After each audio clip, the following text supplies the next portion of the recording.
আফাহাসিবতুম আন্নামা খালাকনাকুম আবাসা। আল্লাহ বলেন আমি তোমাদেরকে, তোমরা কি ধারণা করো আমি আল্লাহ তোমাদেরকে অনর্থক বানাইছি? আপনারা কি ধারণা হয় আল্লাহ আমরা অনর্থক বানাইছেন? আল্লাহ তাআলা আমাদেরকে একটা উদ্দেশ্য নিয়ে আল্লাহ আমাদেরকে এই জমিনে পাঠাইছেন। উদ্দেশ্য কি? আল্লাহ তাআলা কোরআনে কারীমের মধ্যে আল্লাহ বলেন ওয়ামা খালাকতুল জিন্না ওয়াল ইনসা ইল্লা লিয়াবুদুন।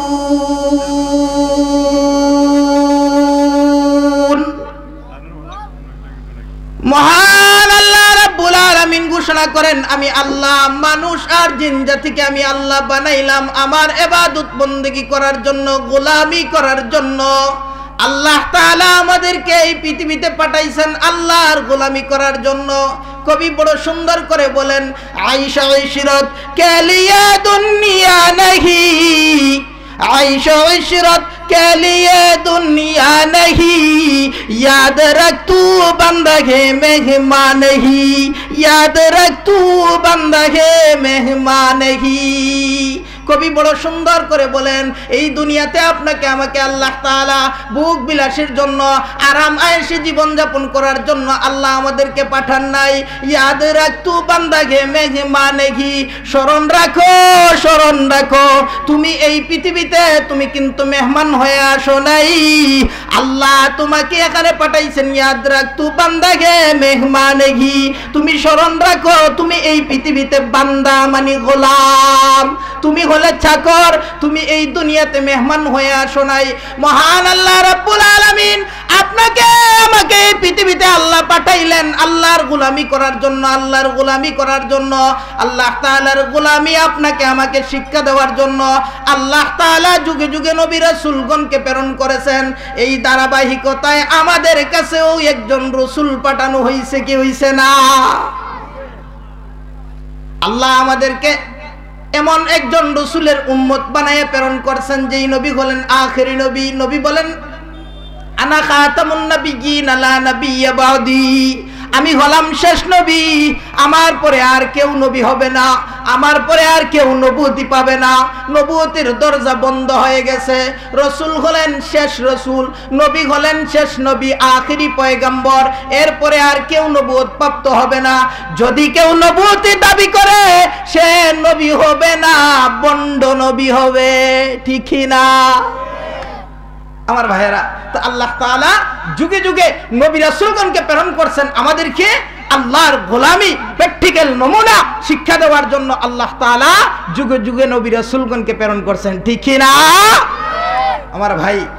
রাসূল করিম সাল্লাল্লাহু আলাইহি ওয়াসাল্লাম আমাদেরকে আল্লাহর ইবাদত বندگی কিভাবে করতে হয়, কিভাবে করতে হবে আল্লাহ তাআলার পক্ষ থেকে রাসূল পাঠানো হয়েছে, আর রাসূল আমাদেরকে শিক্ষা দিয়া গেছেন, ঠিক না? রাসূল করিম সাল্লাল্লাহু আলাইহি ওয়াসাল্লাম আমাদেরকে যেইভাবে শিখাইছেন এইভাবেই আমরা ইবাদত বندگی করতে হবে।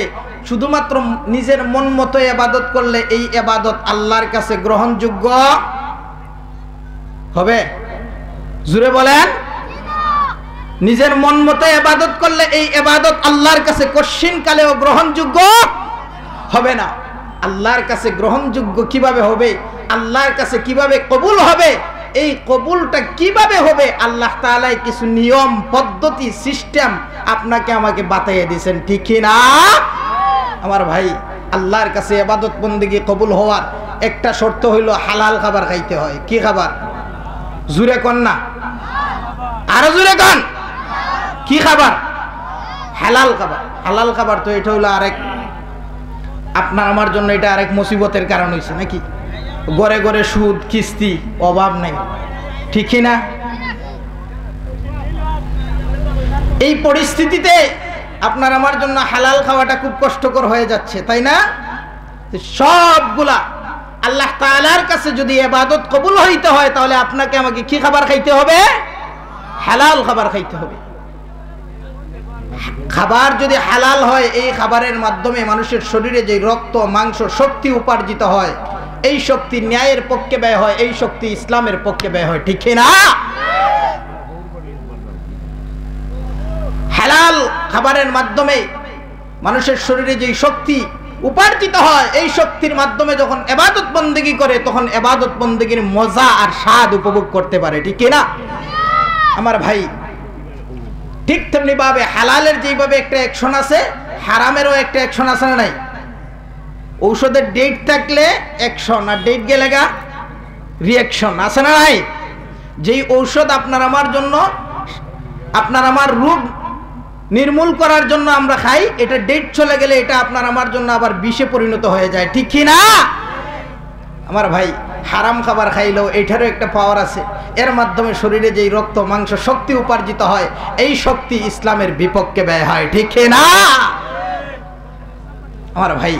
ইবাদত বন্দেগী আল্লাহর কাছে কবুল হওয়ার জন্য একটা শর্ত বলছি, হালাল খাবার খাইতে হবে। আল্লাহ তাআলা তার রাসূলদেরকে হালাল খাবারের কথা আদেশ করছেন। আল্লাহ বলেন, ইয়া আইয়ুহার রাসূলু কুলু মিনাত তাইয়্যিবাতি ওয়া'মালু সালিহান।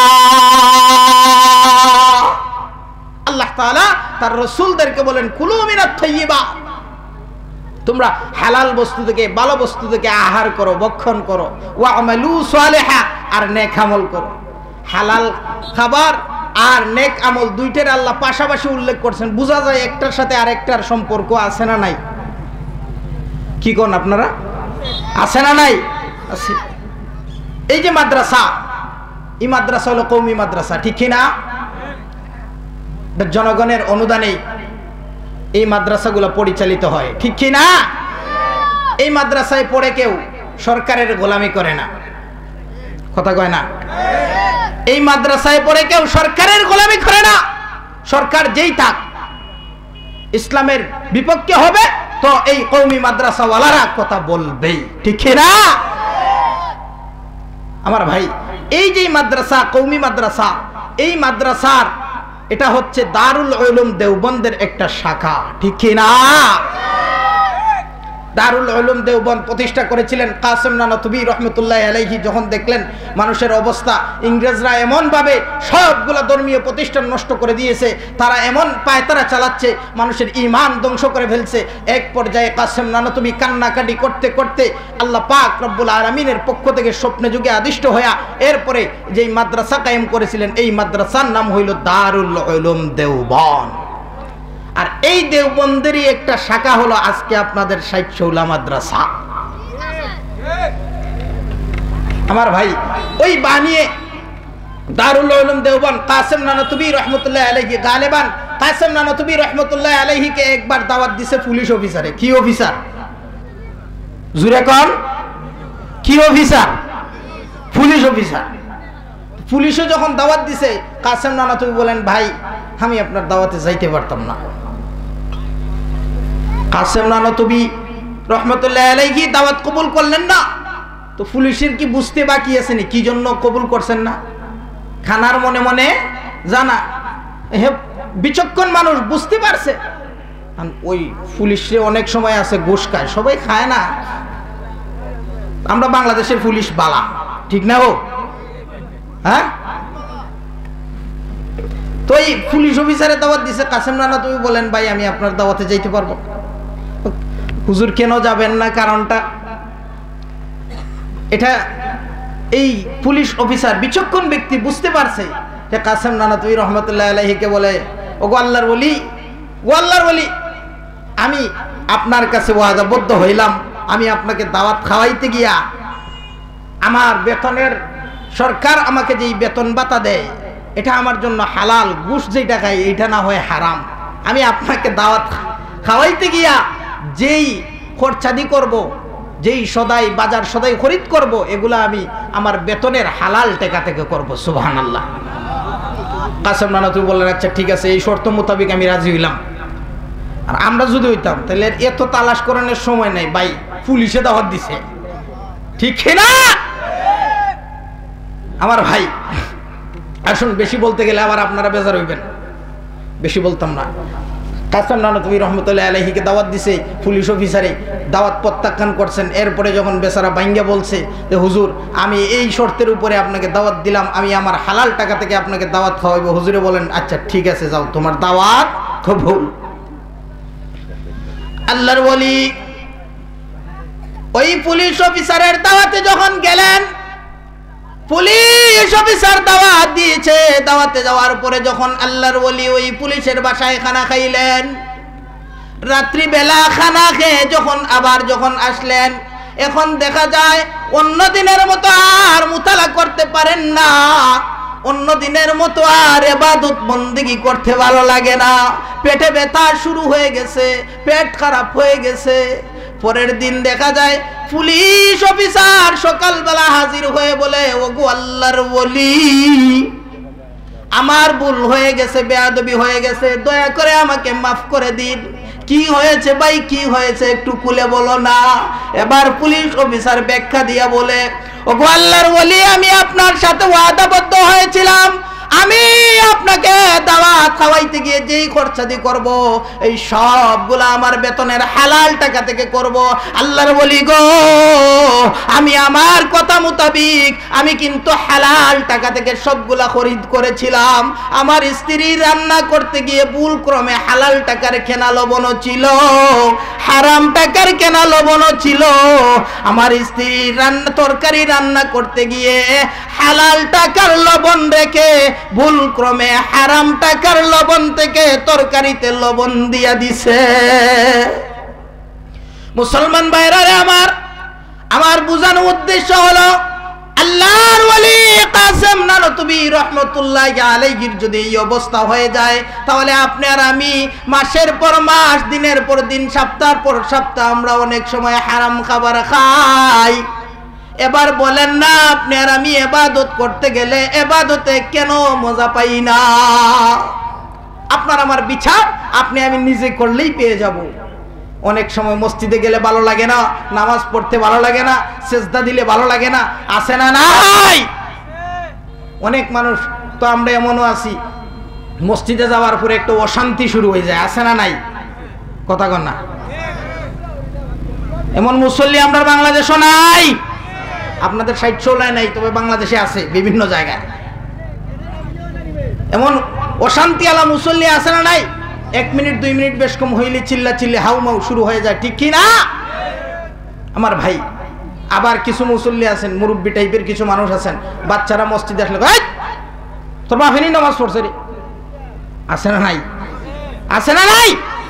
অথচ এই বাচ্চারা যদি নামাজে না আসে, এই বাচ্চারা আপনি নামাজ পড়বেন, পিছনে দৌড়াদৌড়ি করে, খেলাধুলা করে, এই যে একটা আওয়াজ আসে, আশা করা যায় ভবিষ্যৎ মুসল্লি আমরা রেডি, ঠিক কি না? আপনি তো চিরদিন থাকবেন না, এখান থেকে চলে যাবেন। আপনি চলে যাওয়ার পরে এই মসজিদগুলো আবাদ করবে কারা?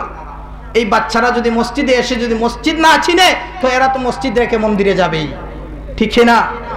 এরা মসজিদ চিনাইতে হবে, ঠিক কি না আমার ভাই? আসুন, আল্লাহর কাছে ইবাদত বন্দেগী কবুল হওয়ার জন্য একটা শর্ত বলছি, কি? জোরে বলেন, আরো জোরে, পিছনেরা বলেন। হালাল খাবার, হালাল খাবার খাইতে হবে। হালাল খাবারের সাথে শুধু এই পর্যন্ত ইবাদতের সম্পর্ক এমন না। আমরা সবাই চাই না যে আমাদের আওলাদগুলো নেককার আওলাদ হোক। কারা কারা চান? যারা অনেকে আছে ছোট, এরাও হাত তুলছে, এরা তো ভবিষ্যতের ফিতা, ঠিক কি না? তো যারা চান যে আমার সন্তানগুলা নেক সন্তান হোক, আপনাকে এখন থেকে হালাল খাবার, হালাল পোশাক, হালাল জায়গায় ঘুমানো লাগবে। মোট কথা হালাল ভাবে জিন্দেগি যাপন করবেন, হালাল খাবার খাইবেন। তো এই হালাল খাবারের মাধ্যমে আপনার শরীরে যে শক্তি উপার্জিত হবে, এখান থেকে আপনার যে নসল সিলসিলা জারি হবে, আপনার যে আগামী প্রজন্ম আসবে, আশা করা যায় এই প্রজন্মগুলা নেককার হবে ইনশাআল্লাহ। তো এখন নেককার আওলাদের আশা যারা করি, তারা এখন থেকেই হালাল খাবার খাইতে হবে। যারা বিয়া করছেন তো করছেনই, যারা করছেন না এরাও হালাল খাবার খাওয়া লাগবে। দেখছেন নি কোন জায়গার ওয়াজ কোন জায়গা দৌড় মারে? আল্লাহর কাছে ইবাদত বন্দেগী কবুল হওয়ার জন্য একটা শর্ত হালাল খাবার। আসুন, খুব লম্বা করা যাবে না। 2 নাম্বার একটা শর্ত হলো নবী মুহাম্মদুর রাসূলুল্লাহ সাল্লাল্লাহু আলাইহি ওয়াসাল্লামের তরিকা থাকতে হবে। কার তরিকা? কার তরিকা? নবীর তরিকা। কার তরিকা? জোরে বলেন। বাংলাদেশে তো তরিকার অভাব নাই, আপনারা কইতেও ভয় পান। কত ধরনের তরিকা আছে, শেষ নাই। লাল শালুওয়ালা গাঞ্জা খায়, এই বেটাও আরেক তরিকা লইয়া আইছে, আছে না নাই? আছে না নাই? কোন জায়গা পাওয়া যায় এটা? মাজারের আশেপাশে। মাজার জিয়ারত করি, আমরাও করি। সিলেট যাই, বিভিন্ন জায়গায় গেলে অনেক সময় আল্লাহর ওলিদের মাজার জিয়ারত করি। এটা আমরা নিষেধ করি না, আমরা নিজেও জিয়ারত করি, ঠিক কি না? কিন্তু আল্লাহর ওলির নাম দিয়া মাজারের আশেপাশে বৈশা গাঞ্জা খাওয়া, এটা ভাইছো কই? আছে না নাই? কথা কন না? এই বন্ডদেরকে উৎখাত করতে হবে, ঠিক কি না? আমার ভাই, এই লাল শালুওয়ালারা খালি গাঞ্জা খায় যে এমন না, গাঞ্জা খায়ও খায়, লোকে গানও গায়।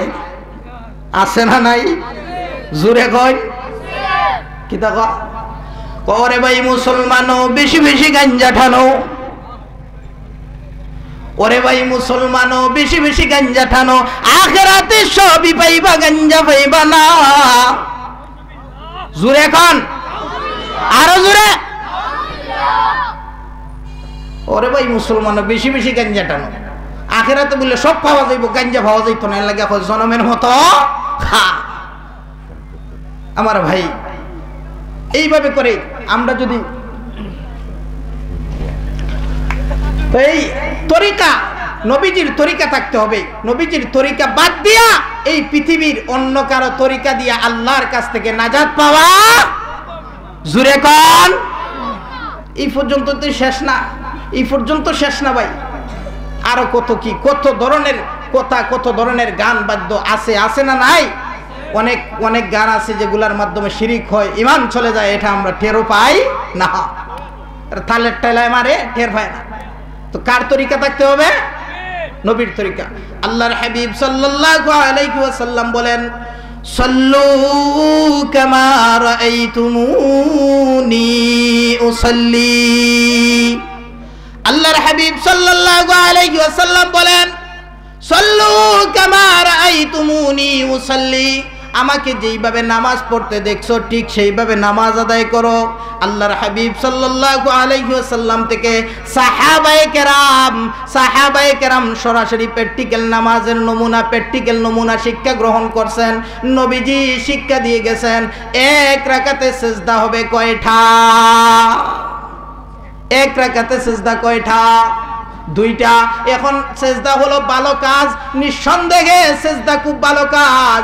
কিন্তু আপনি আর আমি যদি বলি আমরা সিজদা যখন ভালো কাজ, একটা সিজদা কেন দেব, দুইটা সিজদা কেন দেব, আমরা আরেকটা বাড়াইয়া প্রতি রাকাতে 3টা করে সিজদা দেব, এই নামাজ হবে? হবে? হবে না। কেন হবে না? নবীর তরিকা না থাকার কারণে এই আমল আল্লাহর কাছে কশিনকালেও গ্রহণযোগ্য হবে না। আল্লাহর হাবিব সাল্লাল্লাহু আলাইহি ওয়াসাল্লাম বলেন, কুল্লু উম্মতি ইয়াদখুলুনাল জান্নাহ ইল্লা মান আবা। কিলা মান আবা ইয়া রাসূলুল্লাহ? ক্বালা মান আতানি দাখালাল জান্নাহ ওয়া মান আসানি ফাকাদ আবা, আও কামা ক্বালা আলাইহিস সালাতু ওয়াসসালাম। আল্লাহর হাবিব বলেন, আমার প্রত্যেকটা উম্মত জান্নাতি, ইল্লা আবা, শুধুমাত্র আবা সারা বাকি সব জান্নাতি। সাহাবায়ে কেরাম জিজ্ঞাসা করেন, ইয়া রাসূলুল্লাহ, আবা কারা, আবা কারা? আল্লাহর হাবিব সাল্লাল্লাহু আলাইহি ওয়াসাল্লাম জবাব দেন, মান আতানি দাখালাল জান্নাহ ওয়া মান আসানি ফাকাদ আবা। যারা আমি নবীর অনুসরণ করবে তারা হলো জান্নাতি, আর যারা আমি নবীর অনুসরণ করবে না তারাই হলো আবা। আল্লাহর কাছে ইবাদত বন্দেগী কবুল হওয়ার জন্য একটা শর্ত হলো নবীর তরিকা থাকতে হবে। 3 নম্বর আরেকটা শর্ত হলো নিয়ত ঠিক থাকতে হবে। আল্লাহর হাবিব সাল্লাল্লাহু আলাইহি ওয়াসাল্লাম বলেন, ইন্নামাল আ'মালু বিন্নিয়াত। ইন্নামাল আ'মালু বিন্নিয়াত। নিয়তটা এমন নিয়ত প্রত্যেকটা আমলের মূল ফাউন্ডেশন। একটা বিল্ডিং এর যেভাবে একটা ফাউন্ডেশন থাকে, ফাউন্ডেশন যত মজবুত হয় বিল্ডিং তত মজবুত হয়, ঠিক তেমনি ভাবে নিয়ত যত মজবুত হয় আমল তত মজবুত হয়। আল্লাহ পাক রব্বুল আলামিন আমাদেরকে, আল্লাহ এই পৃথিবীতে আপনাকে আমাকে প্রেরণ করছেন আল্লাহর গোলামি করার জন্য। ওই যে আয়াত পড়েছিলাম, আল্লাহ তাআলা বলেন, ওয়ামা খালাকতুল জিন্না ওয়াল ইনসা ইল্লা লিয়াবুদুন মহান আল্লাহ রাব্বুল আলামিন আপনাকে আমাকে এই পৃথিবীতে প্রেরণ করেছেন, মানুষ আর জিন জাতিকে আল্লাহ বানাইছেন আল্লাহর গোলামি করার জন্য। আল্লাহ পাক রব্বুল আলামিন আমাদেরকে সহি তরিকায় আল্লাহর গোলামি করে আমরা যেন কবরের জিন্দেগি পর্যন্ত পৌঁছতে পারি, আল্লাহ আমাদেরকে তৌফিক দান করুন। আমিন। ওয়া আখির দাওয়ানা আনিল হামদুলিল্লাহি রাব্বিল আলামিন। আসসালামু